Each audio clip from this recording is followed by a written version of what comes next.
Assalamualaikum warahmatullahi wabarakatuh.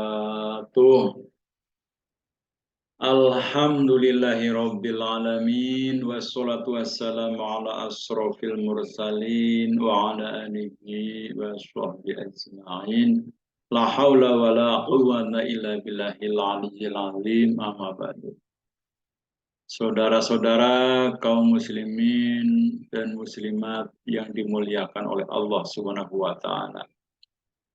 Marilah kita panjatkan puja dan puji syukur kehadirat Allah Subhanahu wa taala yang mana kita telah diberi berbagai macam anugerah dan patut kita syukuri karena Allah Subhanahu wa taala. Dan mudah-mudahan kita selalu tabah menghadapi ujian, cobaan, godaan, sehingga kita selalu menjadi hamba Allah Subhanahu wa taala. Tak lupa salam dan sholawat kita sampaikan kepada junjungan Nabi besar Muhammad Shallallahu Alaihi Wasallam. Beliaulah pemimpin kita yang wajib kita tiru dan kita contoh, dan mudah-mudahan di hari akhir kita mendapatkan syafaatnya. Amin ya Allah ya Rabbal alamin. Pembahasan kali ini adalah tentang kecerdasan intelektual. Kecerdasan intelektual. Allah telah berfirman, A'udzubillahi minasyaitonirrajim, Bismillahirrahmanirrahim. Wallahu akhrajakum min butuni ummahatikum la ta'lamuna syai'a wa ja'ala lakumus sam'a wal absara wal af'idah la'allakum tashkurun.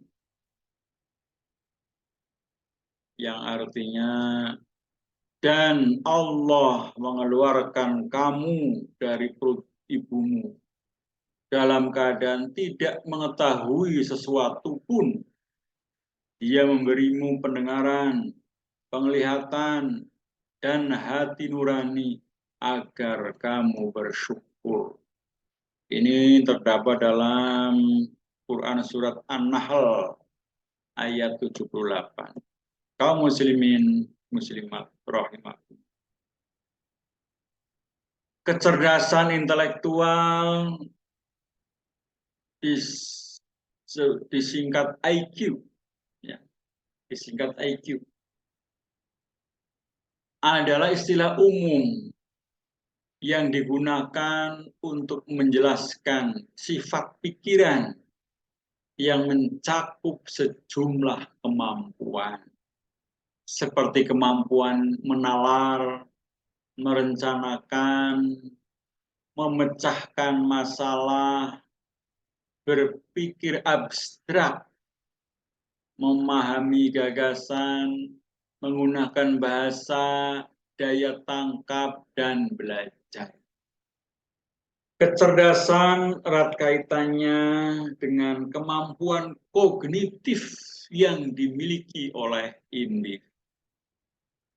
Kecerdasan dapat diukur dengan menggunakan alat psikometri yang disebut sebagai tes, ya, IQ, tes IQ. Ada juga pendapat yang menyatakan bahwa IQ merupakan usia mental yang dimiliki manusia berdasarkan perbandingan usia kronologis. Terdapat beberapa cara untuk mendefinisikan kecerdasan. Dalam beberapa kasus, kecerdasan bisa termasuk kreativitas, kepribadian, watak, pengetahuan, atau kebijaksanaan. Namun, beberapa psikolog tak memasukkan hal-hal tadi dalam kerangka definisi kecerdasan. Kecerdasan biasanya merujuk pada kemampuan atau kapasitas mental dalam berpikir, Namun belum terdapat definisi yang memuaskan mengenai kecerdasan tersebut. Ada beberapa tokoh yang mendefinisikan kecerdasan. Kecerdasan sebagai tindakan atau pemikiran yang bertujuan dan adaptif. Kecerdasan terbagi dua, ada kecerdasan umum yang biasa disebut sebagai faktor G, maupun kecerdasan spesifik. Akan tetapi pada dasarnya kecerdasan dapat dipilah-pilah. Berikut ini pembagian spesifikasi kecerdasan. Pertama, pemahaman dan kemampuan verbal. Kedua, angka dan hitungan. Ketiga, kemampuan visual. Yang keempat, daya ingat. Kelima, penalaran. Keenam, kecepatan perspektual.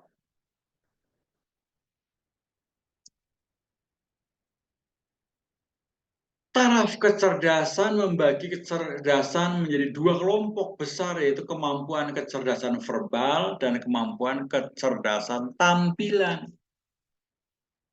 Sedangkan menurut Howard Gardner, seorang psikolog terkemuka dari Universitas Harvard, Amerika Serikat, menyatakan ada 8 kecerdasan yang dimiliki oleh manusia. Di antara adalah pertama, kecerdasan linguistik. Orang yang memiliki kecerdasan ini, mereka benar-benar pandai mengolah kata-kata saat berbicara maupun menulis. Orang tipe ini biasanya gemar mengisi TTS, bermain Scrabble, membaca, dan bisa mengartikan bahasa tulisan dengan jelas. Jika orang memiliki kecerdasan ini, maka pekerjaan yang cocok adalah jurnalis, penyair, pengacara, dan sebagainya. Yang selanjutnya adalah kecerdasan matematik atau logika. Tipe kecerdasan ini adalah orang yang memiliki kecerdasan dalam hal angka dan logika. Mereka mudah membuat klasifikasi dan kategorisasi, berpikir dalam pola sebab akibat, menciptakan hipotesis dan pandangan hidupnya bersifat rasional. Pekerjaan yang cocok jika memiliki kecerdasan ini adalah ilmuwan, akuntan, programmer, dan sebagainya. Selanjutnya adalah kecerdasan spasial. Mereka yang termasuk ke dalam tipe ini memiliki kepekaan tajam untuk visual, keseimbangan, warna garis, bentuk, dan ruang. Selain itu, mereka juga pandai membuat sketsa ide dengan jelas. Pekerjaan yang cocok untuk tipe kecerdasan ini adalah arsitek, fotografer, desain, pilot, insinyur, dan sebagainya. Ada juga kecerdasan kinetik dan jasmani. Orang tipe ini mampu mengekspresikan gagasan dan perasaan. Mereka menyukai olahraga dan berbagai kegiatan yang mengandalkan fisik. Pekerjaan yang cocok untuk mereka adalah atlet, pengrajin, montir, penjahit, dan sebagainya.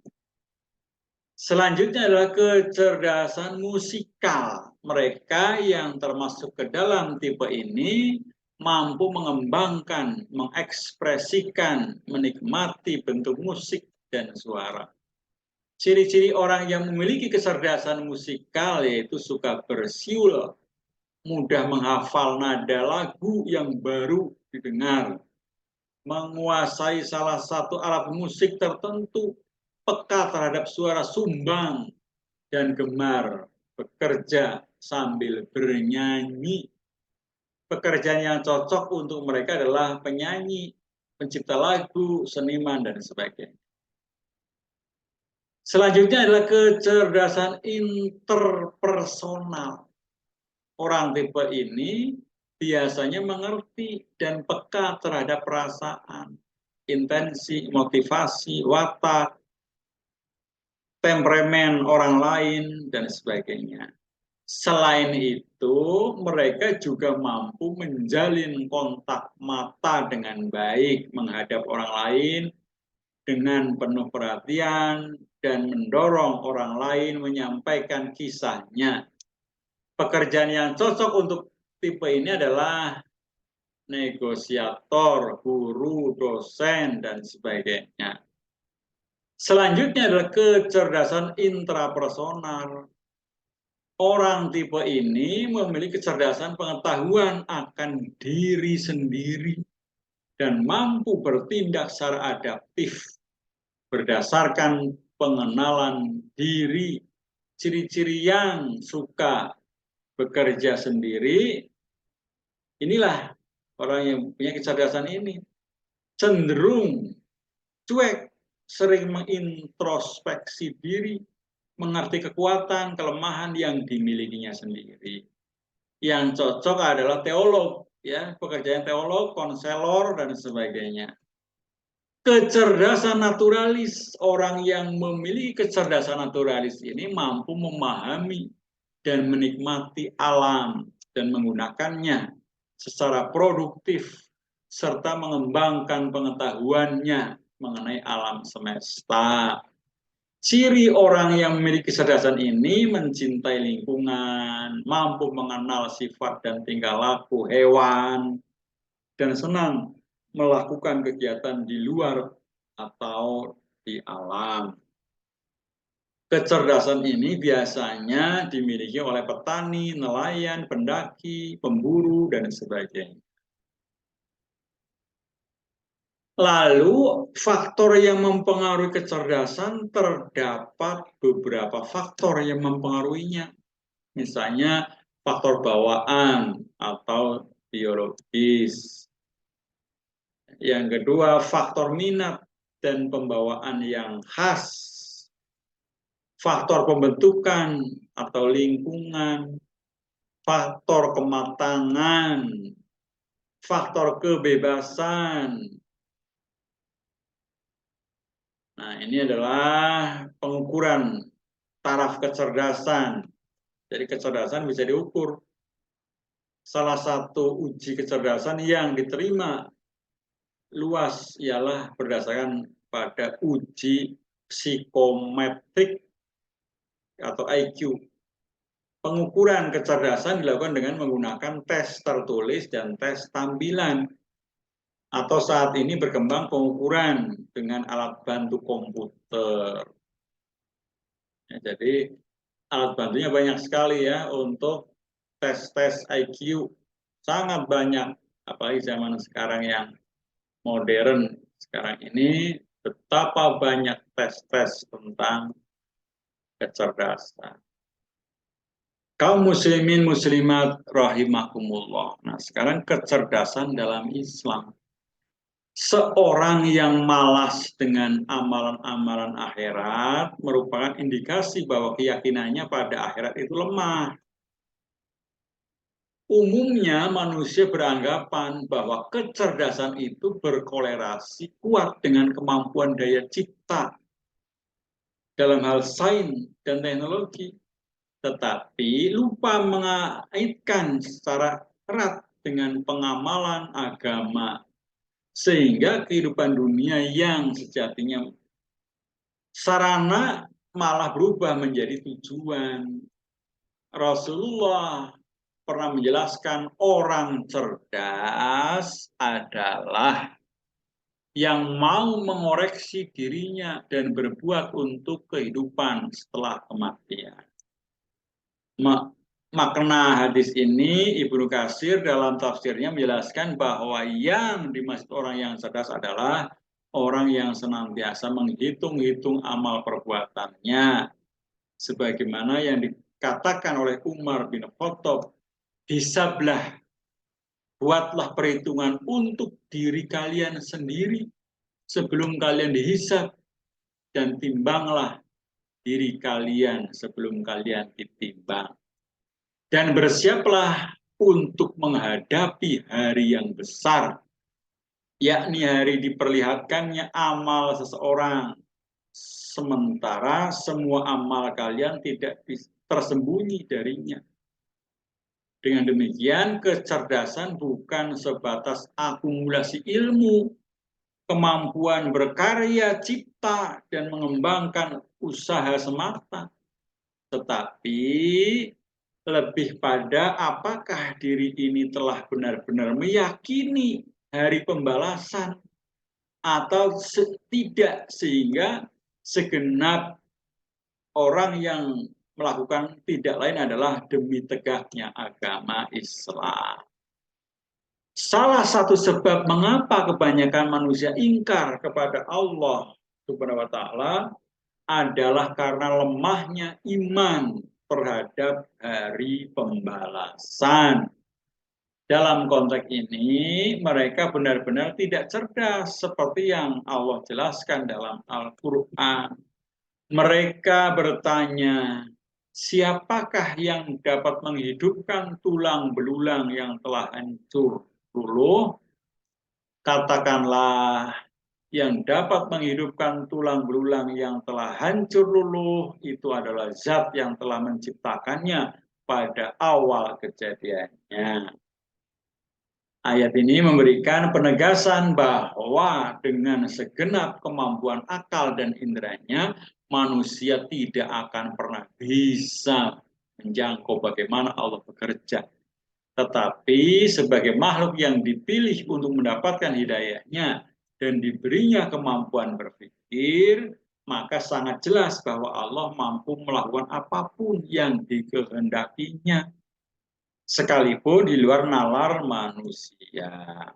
Namun dengan ilmu semua bisa diyakini. Oleh karena itu, ilmu yang merupakan bukti kecerdasan seseorang dalam Islam berkaitan dengan keimanan, dan tidak akan hadir rasa khasyah atau takut kepada Allah, melainkan orang-orang yang berilmu.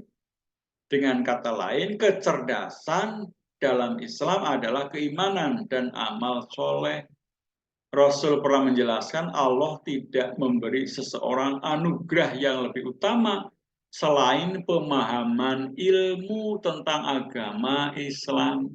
Dan seseorang yang berilmu lebih sulit diperdaya oleh setan daripada 1000 ahli ibadah yang tidak memiliki ilmu. Setiap sesuatu memiliki tiang, dan tiang agama itu adalah agama Islam. Ilmu agama sungguh sangat berharga bagi manusia. Jika engkau sematkan ilmu agama itu kepada diri seseorang, niscaya ia akan membawanya kepada kebaikan dengan tidak menyia-nyiakan fungsi hidup di alam dunia ini. Jadi orang yang cerdas adalah yang menegakkan agama demi kemaslahatan dunia dan akhirat. Nah itu, ya. Sehingga kita itu benar-benar takut hanya kepada Allah Subhanahu wa taala. Agama adalah akal pikiran. Barang siapa yang tidak ada agamanya, maka tidak ada akal pikirannya. Rasulullah pernah menjelaskan orang yang cerdas adalah yang menekan nafsunya dan beramal untuk kehidupan setelah kematian. Sedangkan orang dungu adalah yang mengikuti hawa nafsunya dan mengangankan kepada Allah berbagai angan-angan. Siapa di antara orang mukmin yang terbaik, ya Rasulullah? Ini kata para sahabat. Ya. Beliau menjawab, yang paling baik akhlaknya. Lalu ditanya lagi, siapa yang paling cerdas, ya Rasulullah? Beliau menjawab, yang paling banyak mengingat kematian dan paling siap mempersiapkan setelah kematian. Mereka yang sangat cerdas. Rasulullah juga menjelaskan orang mukmin yang paling utama adalah orang yang paling baik akhlaknya. Orang mukmin yang paling cerdas adalah orang yang paling banyak mengingat kematian dan paling bagus persiapannya untuk menghadapi kematian. Mereka semua adalah orang yang paling cerdas. Kita dengarkan puisi. Mudah-mudahan kita semakin dekat dengan Allah Subhanahu wa taala. Di mana? Di sana. Bagaimana? Di sana yang terbaik. Ya, di sana. Di sana aku mendapatkanmu. Kamulah sumber ilmuku. Ilmu tak senantiasa terpana. Senangkah di sana? Mengapa tidak? Di sana sumber inspirasiku.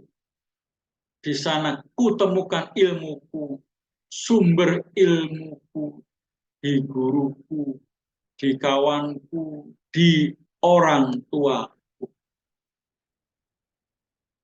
Pendidikan adalah tangga harapan. Tangga itu menuntun manusia untuk mencapai tujuan. Semua manusia berhak untuk menggunakannya, untuk mengubah mimpi menjadi kenyataan. Tangga itu tidak boleh disembunyikan dari semua insan yang ingin perubahan. Tangga tersebut tidak boleh disalahgunakan hanya untuk meraih keuntungan. Demikianlah dari saya, mudah-mudahan bermanfaat dan kita selalu ingat kematian, karena kematian tidak bisa dimajukan dan tidak bisa dimundurkan. Rabbana atina fid dunya hasanah wa fil akhirati hasanah wa qina adzabannar. Assalamualaikum warahmatullahi wabarakatuh.